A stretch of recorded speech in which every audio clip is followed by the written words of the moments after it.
الحمد لأہلہ والصلاة علی اہلہا اما بعد۔ مسائل زکوٰۃ۔ زکوٰۃ مستحق کو ادا کرنا۔ زکوٰۃ کی ادائیگی کے بارے میں بھی شریعت نے احکام بتائے ہیں۔ چنانچہ قرآن مجید میں فرمایا وآتوا الزکاۃ، زکوٰۃ ادا کرو، یہ نہیں فرمایا کہ زکوٰۃ پھینکو۔ لہٰذا یہ دیکھنا ضروری ہے کہ زکوٰۃ اسی جگہ پر جائے جہاں شرعاً زکوٰۃ جانی چاہیے۔ بعض لوگ زکوٰۃ نکالتے تو ہے لیکن اس کی پرواہ نہیں کرتے کہ صحیح مصرف پر خرچ ہو رہی ہے یا نہیں، لہٰذا اپنی زکوٰۃ مستحق کے زکوٰۃ کو تلاش کر کے ادا کی جائے۔ غیر مسلم کو زکوٰۃ دینا جائز نہیں۔ زکوٰۃ مسلمان مستحق کو دینا ضروری ہے، غیر مسلم مستحق کو زکوٰۃ دینا جائز نہیں ہے۔ البتہ غیر مسلم مستحق کو نفلی صدقہ اور عطیہ دینا جائز ہے۔ فتاوی شامی۔ مستحق کے زکوٰۃ کون ہے؟ جس شخص کے پاس سونا، چاندی، نقد رقم، مال تجارت اور ضروریات سے زائد مال، مثلا ضرورت سے زائد برتن، کپڑے، زمین وغیرہ، یہ تمام چیزیں نصاب 612 گرام 360 ملی گرام چاندی جس کی موجودہ قیمت تقریباً 42,000 روپیہ ہے موجود نہ ہو تو وہ مستحق کے زکوٰۃ ہے، اسے زکوٰۃ دینے سے زکوٰۃ ادا ہو جائے گی۔ اگر مذکورہ چیزیں یا چند چیزیں نصاب 612 گرام 360 ملی گرام چاندی جس کی موجودہ قیمت تقریباً 42,000 روپیہ موجود ہو تو وہ مستحق کے زکوٰۃ نہیں ہے، اس کو زکوٰۃ دینے سے زکوٰۃ ادا نہ ہوگی۔ مقروض کب مستحق کے زکوٰۃ ہے؟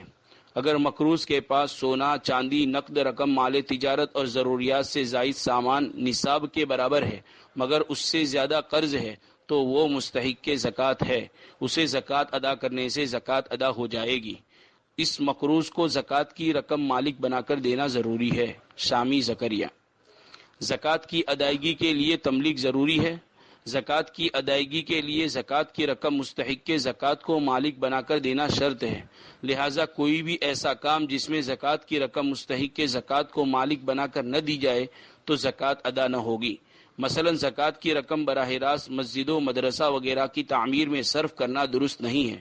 اسی طرح رفاہی ضروریات مثلا راستوں، پانی کی ٹنکیوں، شفا خانوں وغیرہ کی تعمیر میں براہ راست زکوٰۃ کی رقم لگانا درست نہیں ہے، ان جگہوں پر صرف صرف کرنے سے زکوٰۃ ادا نہ ہوگی۔ فتاوی عالمگیری۔ مستحق مقروض سے قرض معاف کرنے سے زکوٰۃ ادا نہ ہوگی اور اس کی جائز متبادل صورت۔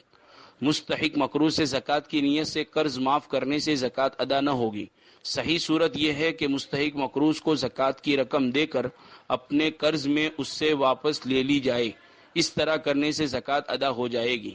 اور اگر یہ خطرہ ہو کہ وہ رقم لینے کے بعد واپس نہیں کرے گا تو یہ تدبیر کی جائے کہ اس سے کہا جائے کہ وہ کسی دوسرے شخص کو وکیل بنائے جو اس کی طرف سے زکوٰۃ کی رقم وصول کر کے اس کے قرض میں ادا کر دے، پھر اس وکیل کو زکوٰۃ کی رقم ادا کی جائے، وہ وکیل زکوٰۃ کی رقم اپنے قبضے میں لے کر قرض کی ادائیگی میں قرض دینے والے کو واپس کر دے تو صاحب نصاب کی زکوٰۃ اور مقروض کا قرض بھی ادا ہو جائے گا۔ فتاوی دارالعلوم زکریہ۔ نہ فروخت ہونے والی چیز زکوٰۃ میں دینا۔ دکاندار کے پاس اسٹاک میں ایسا مال موجود ہے جو فروخت نہیں ہو رہا ہے، وہ دکاندار اپنی زکوٰۃ میں فروخت نہ ہونے والا مال دے رہا ہے تو اس چیز کی جتنی مالیت بازار میں ہوگی اس کے بقدر زکوٰۃ تو ادا ہو جائے گی، البتہ ردی چیز زکوٰۃ میں دینا اخلاص کے منافی ہے۔ آپ کے مسائل اور ان کا حل۔